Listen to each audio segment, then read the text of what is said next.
Your talent profile is a great place to start if you want to optimize your day-to-day effectiveness, hone your collaboration skills, and ultimately keep your career trajectory on track. This video will help you quickly understand what's included in a talent profile, and it'll give you tips to help you become a Humantelligence pro. Before we dive in, it's important to maintain the right mindset as you work with your own and others' talent profiles, so we'll cover that first. Then we'll go through the different parts of the talent profile. And finally, I'll leave you with some ideas for discovering your personal strengths and potential blind spots. The first mindset principle is dialogue over data. This is about the importance of being curious and initiating connection with others as you engage with the information. It's the conversation the data generates that leads to the impact, not just what it says on the chart. The second principle says the plain things are the main things. Don't be intimidated by the depth or breadth of the information available. Humantelligence uses bright colors and icons to draw your attention to the most important insights, putting the highlights in plain sight. The third principle is inclusivity first, because inclusion is a basic human right and need. For teams, inclusion is required to access the diversity of thought that exists. And it's that ability to tap into different perspectives that leads to better results. Everyone can adapt rounds out the four principles. A talent profile only shows personal preferences, not someone's capabilities.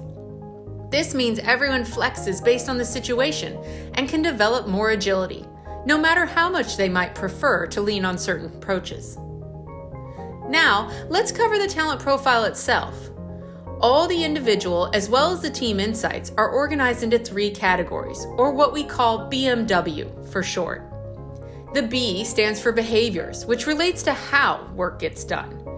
M is for motivators. Those are about personal values or why we do what we do. W is for work energizers, which speaks to what kind of work gives us the most energy. The first summary view of your talent profile shows you three personas. Think of these as the hats you might wear most often when you work and collaborate with others.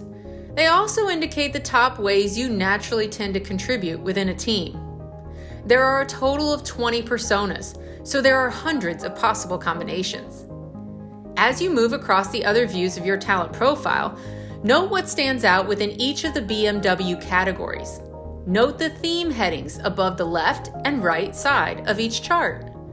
You may find that your primary traits, indicated by the colored bars, lean toward one side or the other, or that you have a combination of both.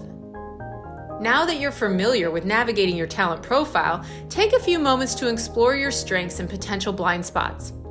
Under behaviors, for example, what do the colored bars say about the way you tend to communicate in a team setting?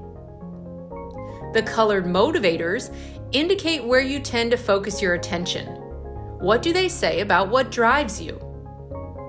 And the colored characteristics under work energizers can help you discern the kind of work to seek out, where you'll experience the most fulfillment or sense of flow. As you read over your talent profile, remain aware that the traits on the opposite side of your strengths could be blind spots. To bring those into view, ask yourself the opportunity questions listed next to the charts, and keep in mind, everyone can adapt. The most effective teams celebrate each other's differences and rely on each other's strengths to get great results. When we're intentional about creating dialogue from the data and practicing inclusivity in our collaborations, we enable everyone to achieve success.